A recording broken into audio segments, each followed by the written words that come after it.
আমার বাবার ব্যবসার কারণে আমার বাবাকে এভাবে নিষ্ঠুরভাবে মারা হয়েছে। আমরা চাই যাতে এনাদের সবার ফাঁসি হয়, একজনের যাতে না বাঁচে, ফাঁসি দেয়, আমরা ফাঁসি চাই ওদের। আমার বাবার ব্যবসা এবং মাসে মাসে 2 লাখ টাকা চাঁদা চাইছে।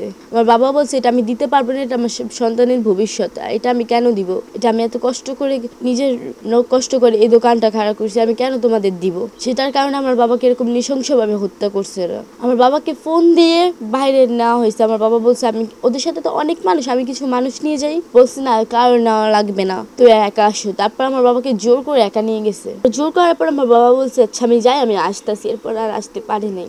তারপর আমার বাবাকে নিয়ে আর কি আমার বাসায় ছিলাম।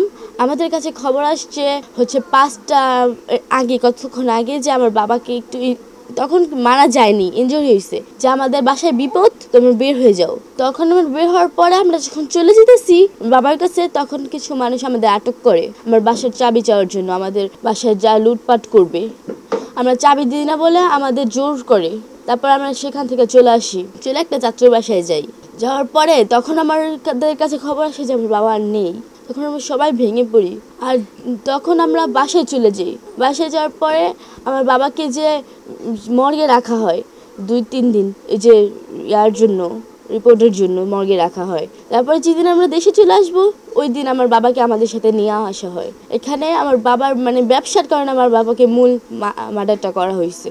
আমার বাবা বলছে আমি কষ্ট করে ব্যবসাটা করছি, আমার সন্তানের ভবিষ্যৎ, আমি তোমাদের কেন দিব। সেই কারণে আমার বাবাকে এরকম নিষ্ঠুরভাবে তারা হত্যা করছে। আমরা চাই যাতে এনাদের সবার ফাঁসি হয়, একজনের যাতে না বাঁচে। আমার বাবাকে যেরকম করে মারছে আমরা তো এরকম করে কিছু করতে পারবো না, আমরা তো আইন আর হাতে নিতে পারবো না। আইনে যাতে ওনাদের পর্যাপ্ত পরিমাণে শাস্তি দেয়, ফাঁসি দেয়, আমরা ফাঁসি চাই ওদের। আচ্ছা, আপনার বাবা হচ্ছে বের হওয়ার সময় আপনাদের সাথে কি বলে গেছিল? আমার বাবা বলছে যে আমি আসতেছি। বলছি বাবা তুমি যাইও না, কাউকে সঙ্গে করে নিয়ে যাও। আমার বাবা মানে আমার বাবাই ফার্স্ট বলছে আমি কাউকে নিয়ে যাব, কিন্তু পরে আমার বাবাকে নিয়ে যেতে দেয়নি। পরে আমরা বলছি যে তুমি যেও না। তারপর জোর করার পর আমার বাবা বলছে আচ্ছা আমি যাই, আমি আসতেছি। এরপর আর আসতে পারি নাই।